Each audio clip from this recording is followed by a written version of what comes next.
বন্ধুরা, আজ আমরা হযরত মুসা আলাইহিস সালাতু ওয়াস সালাম ও ফিরাউনের গল্প শুনব।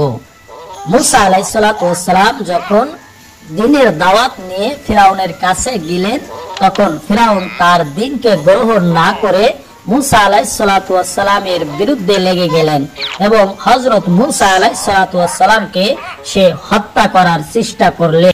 যখন ফিরাউন হযরত মুসা আলাইহিস সালাতু ওয়াস সালামকে হত্যা করার চেষ্টা করলেন, তখন আল্লাহ পাক রব্বুল আলামিন আসমান থেকে নানা রকমের আযাব এবং গজব দিয়ে ফিরাউনকে পাকড়াও করতে থাকলেন। মধ্য থেকে একটা আযাব হলো আল্লাহ পাক রব্বুল আলামিন মিশরের নীল নদকে রক্তের নদে পরিণত করে দিলেন এবং অনেক প্রকারের পোকামাকড় দিয়ে ফিরাউনকে আল্লাহ পাক রব্বুল আলামিন আযাব দিতে থাকলেন। আল্লাহ পাক রব্বুল আলামিন অনেক ব্যাঙ দ্বারা ফিরাউনকে আযাব দিতে থাকলেন। ঘরে কানাসে আনাসে খাবারের মধ্যে সব জায়গা ব্যাঙ আক্রমণ করলো। শুধু তাই নয়, আল্লাহ পাক রব্বুল আলামিন অনেক মশা এবং মাছির মাধ্যমে ফিরাউনকে আযাব দিতে থাকলেন। বিভিন্ন প্রকারের মাছি এসে ফিরাউনের রাজ্য আক্রমণ করলো এবং ফিরাউনের জনগণকে ধ্বংস করতে থাকলো। এভাবে আল্লাহ পাক রব্বুল আলামিন ফিরাউনকে আযাব দিতে থাকলেন। মধ্য থেকে অন্যতম একটা আযাব ছিল ফিরাউনের রাজ্যের সমস্ত লোকের গায়ে কুষ্ঠ রোগী হয়ে গিয়েছিল, সকলের গায়ে ফোড়া হয়ে গিয়েছিল এবং সমস্ত প্রাণীগুলো এই ফোড়ার মাধ্যমে, এই কুষ্ঠ রোগের মাধ্যমে মারা যাইতে থাকলো। এবং শুধু তাই নয়, ফিরাউনের রাজ্যে যত ফসল ছিল সমস্ত ফসল আল্লাহ পাক রব্বুল আলামিন ফিরাউনের রাজ্যের সমস্ত ফসল পঙ্গপালে আক্রমণ করে সমস্ত ফসলগুলোকে ধ্বংস করে দিতে থাকলো।